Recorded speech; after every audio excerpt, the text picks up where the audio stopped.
Há 76 anos, no dia 15 de maio de 1948, foi oficialmente criado o Estado de Israel. Comemoração para os sionistas, para os apoiadores de Israel e um lamento muito grande que ressoa até hoje por parte dos palestinos, por parte de todos aqueles que apoiam o povo palestino, que apoiam a autodeterminação e a soberania dos povos e de todos aqueles que são expropriados.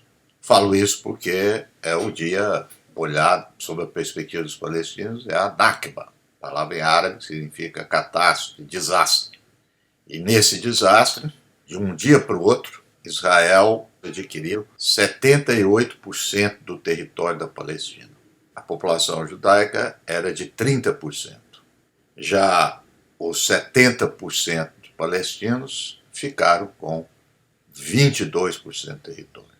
750 mil palestinos foram expulsos, deslocamento forçado, chamado deslocamento forçado, outros tantos ficaram no território, parte deles está em Israel hoje.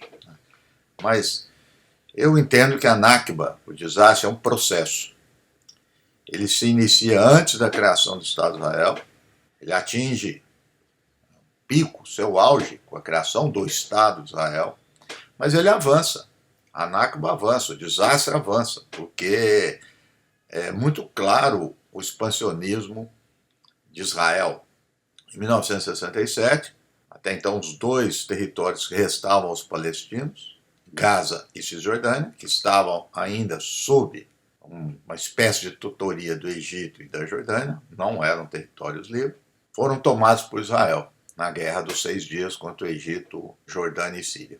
E mesmo assim, de lá para cá, apesar dos tratados, acordos de paz e tudo mais, é uma invasão sistemática e expulsão do território palestino. Se hoje a gente olhar o mapa, a Cisjordânia é um pontilhado de comunidades palestinas e colonos judeus.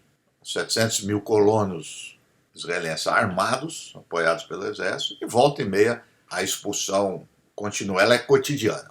Cada dia tem uma expulsão. E Gaza, agora que estamos assistindo essa tragédia, esse genocídio, se diz alguns que Gaza é autônoma, né? Porque os colonos se retiraram de Gaza a partir de 2005. Mas Gaza é um outro tipo de colonialismo que ela fica cercada por terra, mar e ar, sem alimentos, sem água, numa situação cotidiana. O que alguns chegam a dizer que agora nós estamos vivendo a segunda Nakba. Mas essa expansão traz, óbvio, problemas para Israel. Nós estamos assistindo pelo mundo inteiro e principalmente naqueles países que apoiam Israel, que os movimentos sociais, a sociedade está se rebelando. Um bom exemplo disso são os movimentos estudantis nos Estados Unidos, França, onde a população diz que não aceita mais seu país, as suas instituições como a universidade, apoiar o colonialismo. Então, quando a gente fala aqui em colonialismo, para Israel vale o conceito que foi cunhado como colonialismo por povoamento, em inglês settler colonialism, e a semelhança do que ocorreu nos Estados Unidos, chamada Marcha para o Oeste, né, um nome bonito, né? Marcha para o Oeste foi o genocídio dos indígenas.